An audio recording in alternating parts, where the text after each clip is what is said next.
So Earthed Up, we grow plants. We're a plant nursery. Sometimes I have to remind myself of that because we also do lots of other work. We make and sell a soil health product range. So biochar, vermicompost, and plant feed extracted from comfrey and nettle, as well as peat-free compost from Silvergrow and Dalefoot. So we grow plants, we sell plants, we make and sell soil health products, and we run an education program which brings events like CD Sunday, Belper, and lots of courses. They're all published on our website, earthedup.com/learn. So more courses through the year. We'll be doing more digital encounters too, whatever that looks like, and running this session informs what they will look like. So your feedback's appreciated to hear what works really well and what other things you'd like to know more about and discuss in groups. So the way that we grow at Earthed Up is cooperatively. There's three of us. It's myself, Carol, and Christina. We're all members. We all help get stuff done. Everyone this year will be involved in the growing. It is important that all members do get some experience growing, even if their focus is in other areas like marketing. We work with a broad range of species in the garden, and it's not only that we don't use any harmful chemicals, but we promote biodiversity. So we actively want more life. We want more insects, which isn't always the case in commercial growing. We have a policy of trying very hard not to buy any brand new plastic of any kind. We have just bought a new polytunnel cover. It is possible to not have polytunnels. In our context, that would make things a lot harder. So that's about the only new plastic item that we've bought in the last 2 years. And we're 100% peat free. We've never used peat. Any of our stock plants that we buy in to then grow in the garden are peat free as well. Now, I think we know this, but it's good to be reminded every so often with a really suave professional photo with colourful produce in it. Diversity is life, and just unmute yourselves and shout out if anybody knows who this is. Who is this man on the screen? Tim Spector. Yeah, what does he do? He's an epidemiologist, and he's done lots of twin studies, and he promotes a lot of nutrition information. Thank you very much. So that was a much better intro than I would have given him. You are well read or well versed in Mr. Tim. One of the things he said is, yes, he said it, but it's the output of research, and it synthesized into basically saying we should eat 30 plants a week. Yeah, 30 different plants, hence a diverse diet. And of course, we know about the 5 a day from the NHS, which it'd be better if it was 10 a day, actually, fruit and veg portions. Diversity is key. So in order to get that diversity, we grow our own, yeah?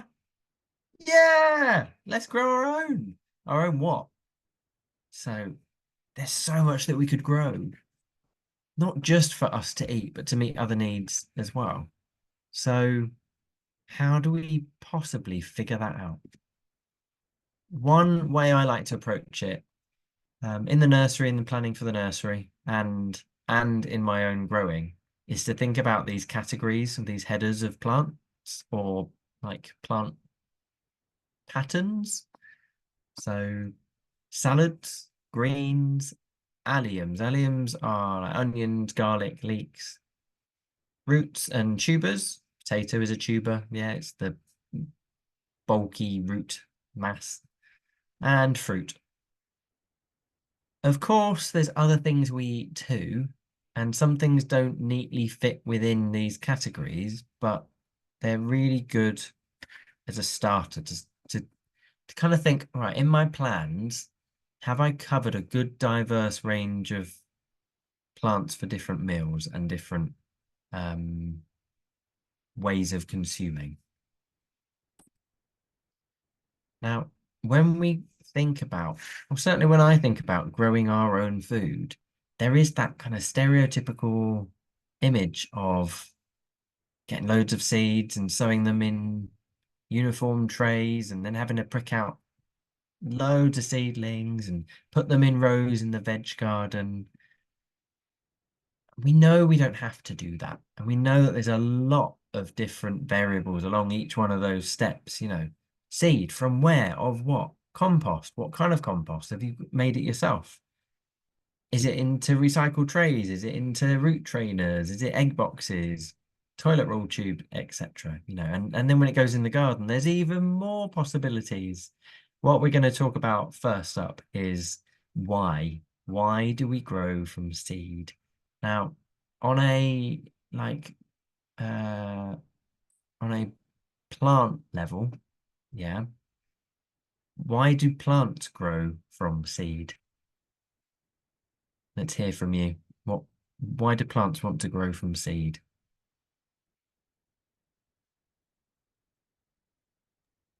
To create more seed and more plants. Yeah, it's reproduction. Yeah, more, more, more.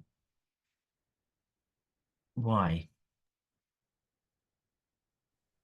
They have various different mechanisms, don't they, for scattering the seed to disperse them.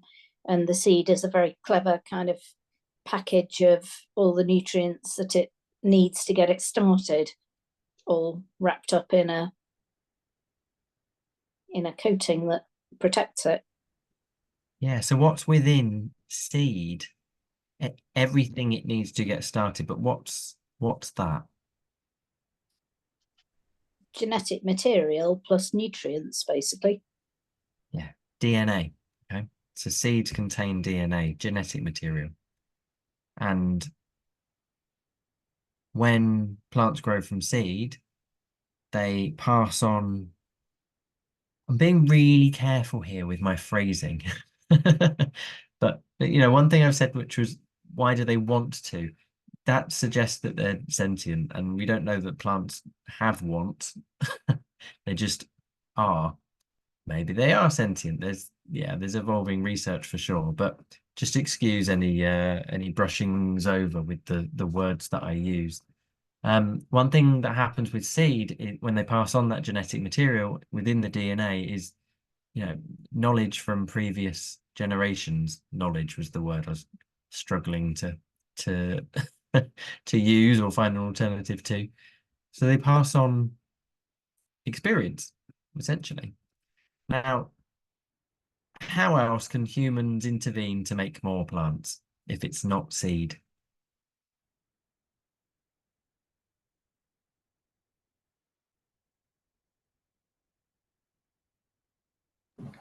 Taking cuttings. Yeah. Yeah. Chopping a bit off and sticking it in the ground doesn't really happen naturally, does it? Can you imagine a rabbit coming along and going, oh, that's my favorite green. I'm going to take a cutting and propagate it. Nom, nom, nom, nom, nom. Put a little bit in the soil there, water it. I'll come back in a few days and see how it's doing. I don't know how long humans have been propagating plants asexually, but taking cuttings, that is without sexual reproduction. And it still has genetic material in it and DNA. However, it isn't from previous generations, it's from the same plant. It's a genetic clone. And technically it's messing with genealogy, yeah? Because it doesn't really happen naturally. Now, layering is slightly different when I need to see my camera. When You have a branch that then meets the soil, or sometimes the air meets the soil and gets covered by soil, and then roots form underneath.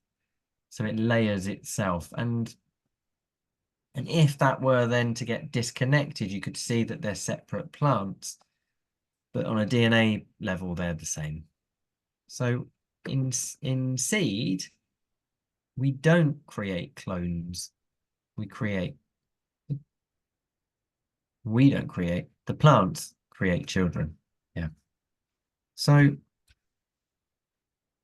why would we grow our own edible and useful plants from seed? And when I say useful, we're thinking about medicine, fiber, fuel, dye plants for the color stuff. There's lots of different uses for plants. Today we're going to mostly focus on edible, but there might be a few other ones sneak in as well. So why would we grow? I say edible and useful because that's what Earthed Up focuses on bringing to you, edible and useful plants. Why are we going to grow our own from seed? So let's get together in groups. I'm going to start some breakout rooms. I'm going to have 10 minutes together. Well, I'll give you 12 minutes. So you've got a couple of minutes to get ready and get the tech sorted and introduce yourselves. And then 10 minutes chatting, talking through why growing our own from seed, like what are your motivations for it? Then we'll come back and share our notes, and I'll share mine too. I'm going to pause the recording and we'll be back. Thanks for sharing so many of your motivations, and we've gone back to this list. Salads, greens, alliums, roots and tubers, fruit, and we've suggested to add another header of wildlife. But also don't just grow for yourself, grow for other people too, wherever you can, share that abundance.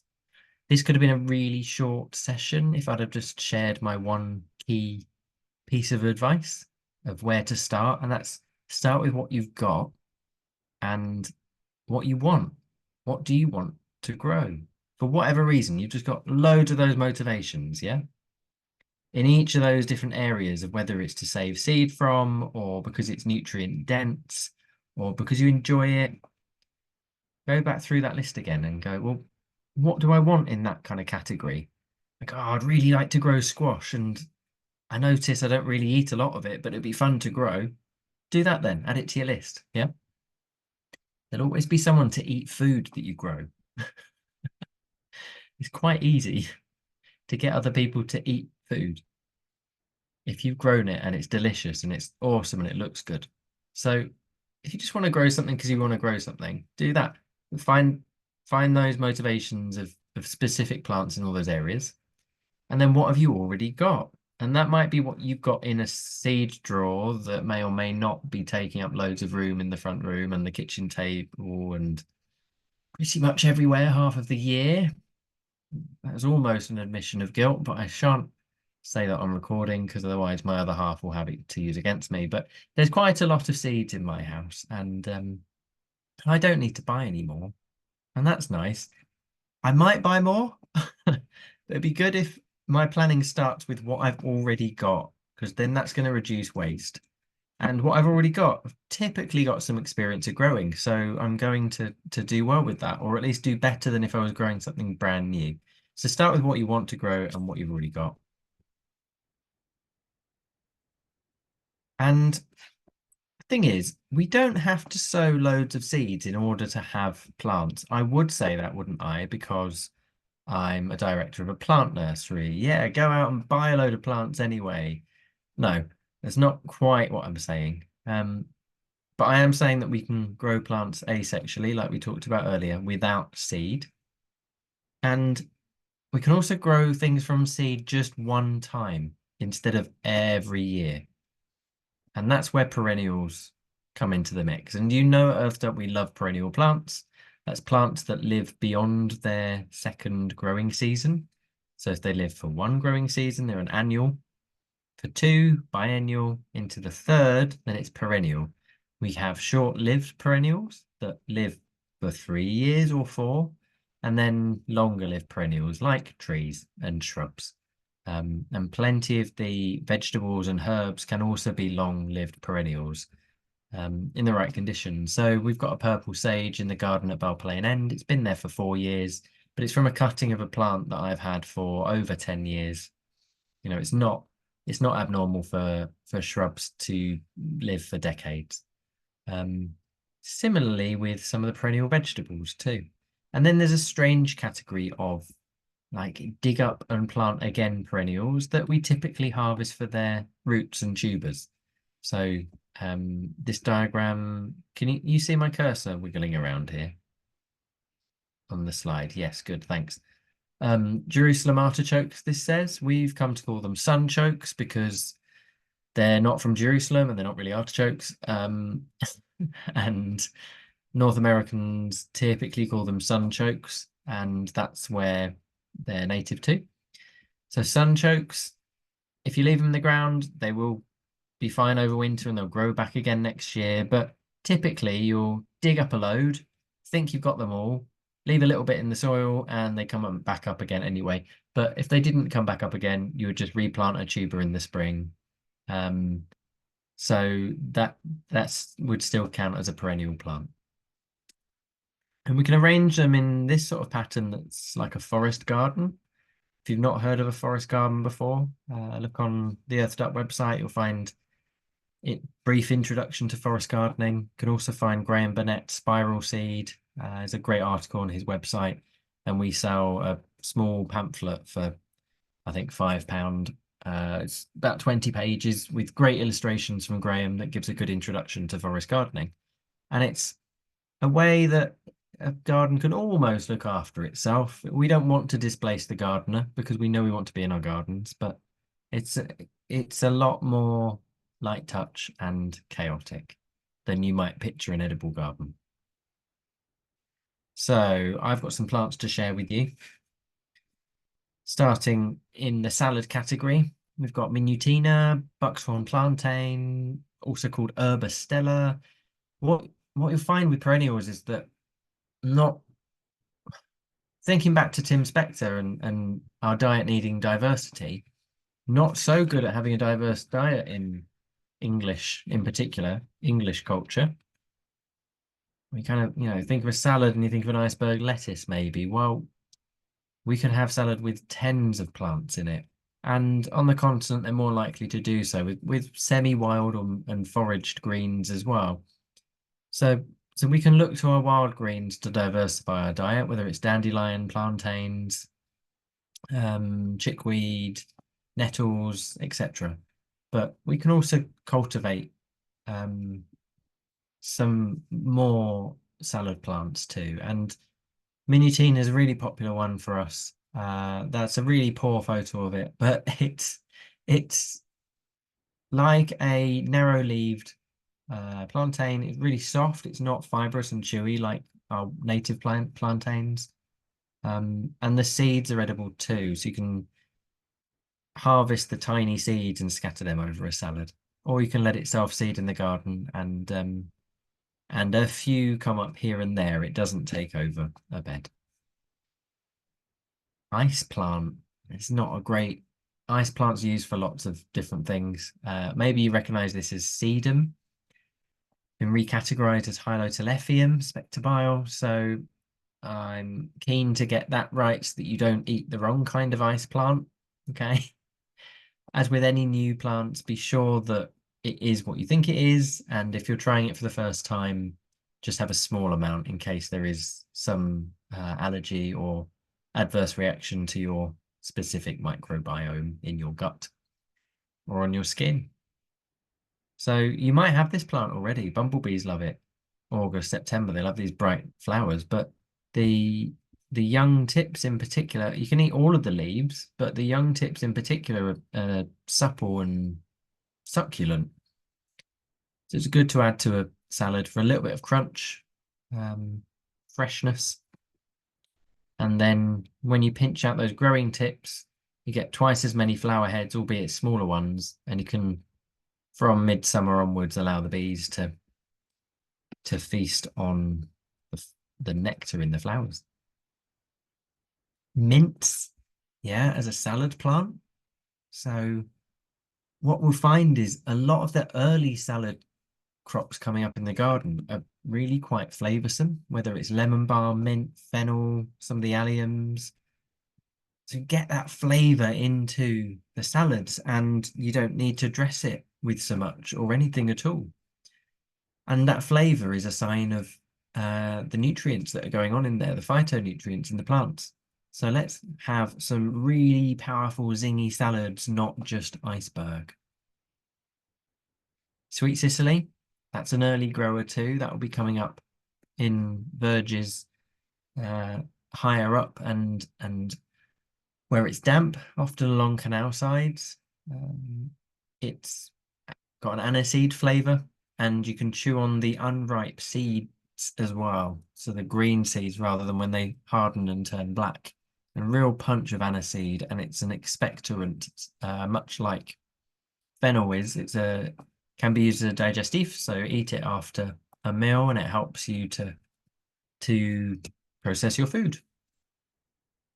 Greens, so a bit like salads. Some of them can be used as salads. Taunton Dean perennial kale is perhaps our best-selling plant. Hopefully this video works for you and you will get a sense of why it's such a popular plant. That's me, just for scale. Harvesting from the Taunton Dean last May. And this is a 2-year-old plant at that point. And here I am about to show you a leaf, perhaps. They get quite big. Well, the plants do get big. They get to 2.5 meters high by 2 meters wide. The leaves get quite big, but they stay supple. The younger leaves are great in salads. The bigger leaves are fine in anything you would use kale in, but curly kale tends to get a bit fibrous and chewy, but Taunton Dean doesn't. It stays supple. So this is the only reliable perennial kale that we sell. Can also find door bentons that might do well for you in your garden. We don't sell it because at least the strain that we're growing isn't reliably hardy and does succumb to quite heavy snail and or caterpillar attacks and goes right back to the stem. So I don't want to proliferate that into other people's gardens because that's not the kind of plant that you want. And we're working to source other door bentons to see if it's our site or whether it's the plant. We do grow other perennial kales too, or kales that are likely to perennialize. It's a bit of fun. They're more likely biennials, but there's a lot of diversity in kales. Lovage, thought of as a herb, but if you think of it as a green, then it's really quite abundant. Probably better to think of it as a stock herb or a pot herb because of that pungent flavour. I wouldn't use it as a substitute to celery. It is too skinny and even more fragrant than celery, but it's a great multi-use plant as well in that it's an umbel. What later in the season it gets the big open flower heads. Insects love it. Sorrels. There's lots of different varieties of sorrel. Two that I've come to rely upon in my gardens that are perennial are de Belleville, which is a mid-1800s French variety. It does go to flower when it gets warm. And I'm not going to give it a month for that because who knows when that is nowadays. Maybe it's May, maybe it's August, or somewhere in between. Profusion, however, does not flower, so it doesn't exhaust itself, and it's reliably perennial, and it means that you've got the leaves there year round, albeit they get a bit tatty later in the year, September onwards. You might want to cut it back to then promote some new growth before the winter. Patience dock. Yes, the name dock might surprise some allotmenteers and you get some frowns from strict committees, but it's in fact a sorrel. Well, it's all made up, these names, isn't it? It's a rumex. So sorrels are also rumex. The sorrels I just showed you, rumex acetosa. This is patientia, so patience sorrel, patience dock. A health warning for all of the sorrels. If you have liver or kidney complaints, then you do need to be careful with the consumption of sorrels because they contain oxalic acid. That's what gives them the lemony zing. Patient stock is early in the year and it's got huge leaves, like bigger than dock leaves. So it's a good green to cook down as a sort of a spinach substitute. Alliums, Babington's leeks, elephant garlic, other garlicky things are available. Pretty much all alliums are edible. It's just about how palatable they may be and how convenient they fit. So Babington's leeks are grown from bulbils. They're like really tiny garlic cloves. And they've got the opposite season to what you'd expect from leeks, in that they come back up around early December, and then they die back in July. Or if they're not going to die back, they put on a flower head which doesn't have any fertile flowers, so it doesn't produce seed. They're sterile. They don't produce seed, they produce these bulbils, which are then clones. And it's a UK native. It's native to, well, South Wales and the west coast of England. There's other wild leeks too. I've got a variety called Chesil Beach, which, believe it or not, grows on the dunes of Chesil Beach in Dorset, and actually then made its way up to Aberdeenshire with Alan Carter, and then came to me in Derbyshire. So it's pretty well travelled over the last 10 years. And I've been growing it out for 4 years and have lots of bulbils I need to find a home for in the ground somewhere so I can then sell plants and bulbils very soon. If you're keen to have some Chesil Beach leeks, send us an email. If you'd like Babington's leeks, just about still time to get some bulbils from the website. Otherwise, we're growing the plants of them, and you can get plants later in the season as well. Elephant garlic, I mean, some Italian recipes call for elephant garlic specifically rather than garlic because of the subtle flavor. It doesn't store so well. It is delicious, and they are huge, and they are perennial in that they can be left in the ground and got to when you can be bothered, rather than soft neck garlic, which is more likely to rot in the ground. Roots and tubers, skirret and scorzonera are the two that I'm going to pick out, but there's also a whole smorgasbord of Andean Peruvian tubers. Earthed Up this year, we're not offering any for sale because we're upping our stocks, so we need to grow lots. So Mashua, Oca, another one that I can picture, Yacon, and there's always one I forget, so there's more as well, and skirret. So skirret is native to China and was, like many things, brought over here by the Romans. Thanks, Romans. And you can see from the photos on the right of plants that I didn't grow that Mandy Barber in Devon at Incredible Vegetables grew. Do check out Mandy's website as well, incrediblevegetables.co.uk. Her shop reopens in a couple of months' time, and she's again focusing on upping stock of a lot of perennials. So there's going to be more and more perennial vegetables as the years go on. Skirret's delicious. I used to call it a perennial parsnip alternative. It's not. That does discredit to skirret, really. It's, I think, even more tasty than parsnip, but as you can see, they're not as big.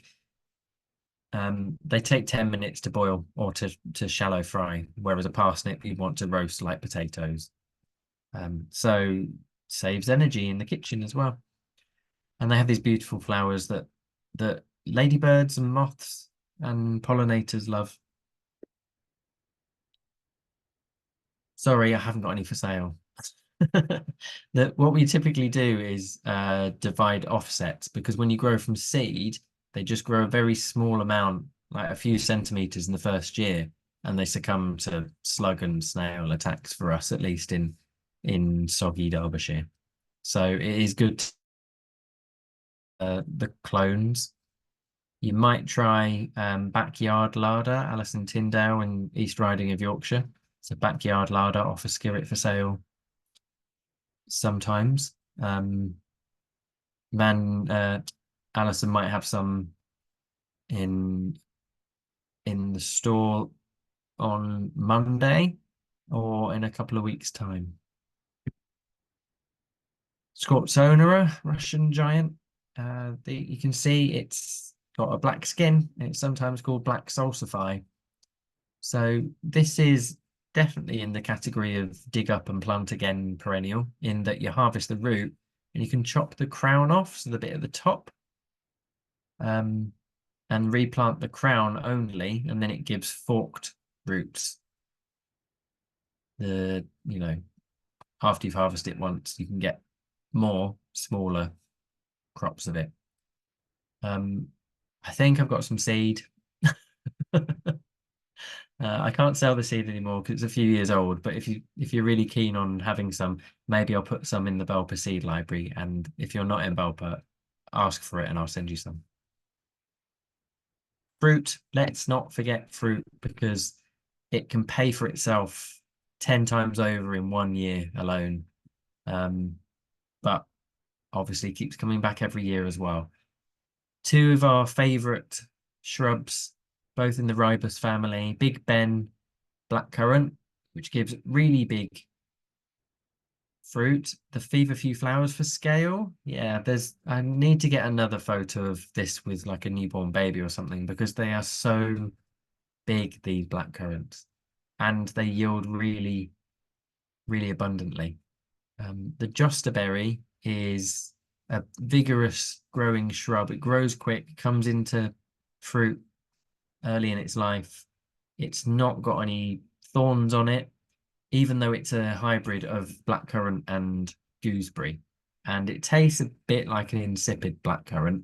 It's good in a mix, good to mix into fruit wines or jellies or trifles or crumble or whatever else you need to up the quantities in, jam.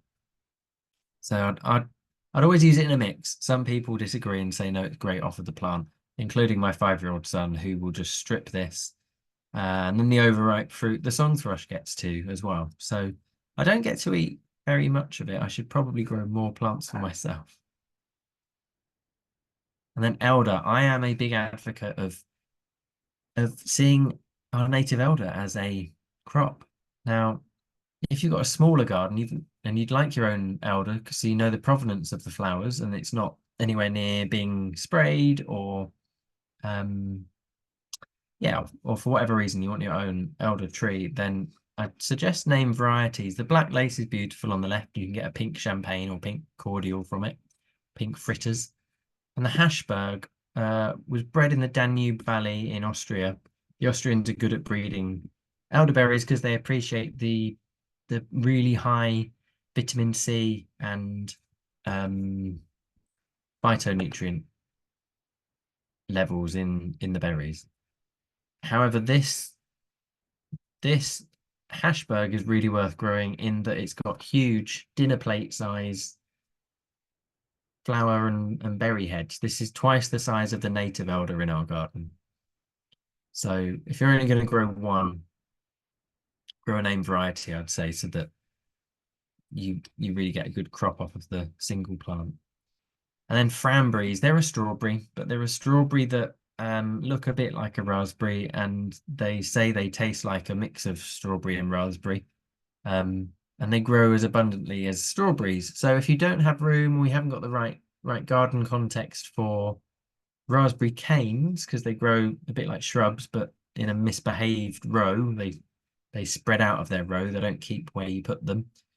In that smaller space, it might be better to grow Framberries for still a bit of a raspberry flavour, because Framberries grow on a strawberry plant, which can be potted easily. We do have some of these at the nursery, not ready yet. They'll be potted rather than bare root. So there's even more weird stuff that we offer as well. Plenty of delicious, nutrient-rich, easy to care for, edible and useful plants. Have a browse on our website. We've got some detailed plant profiles, and we've got some a big list of over 100 plants that we're growing this year. Actually, I've not updated it. It's probably more like 130 now that Carol and I have played and looked at seed catalogs and and expanded our horizons. And to make that possible, you're helping by donating for these sessions. And thank you very much to everybody that's helping by donating to our crowdfunders. We had one November last year, and we've got another one going now, which is match funded by the Aviva Community Fund. So that is enabling us to reskin our current polytunnel and to put up a bigger new multi-purpose one that we will use for growing on plants before then they're mailed across Britain. It'll also be an education space, so you can come to the garden and learn more about these plants. So I think that's probably enough for me, and I am going to give 5 minutes for any questions, particularly about plants. Thanks, someone saying definitely want to visit. You are more than welcome. We're open only by appointment at the moment, so send us an email and we'll meet you there, and then we'll have general opening hours in a couple of months' time. Can I ask, Ryan, what is Belper? You mentioned it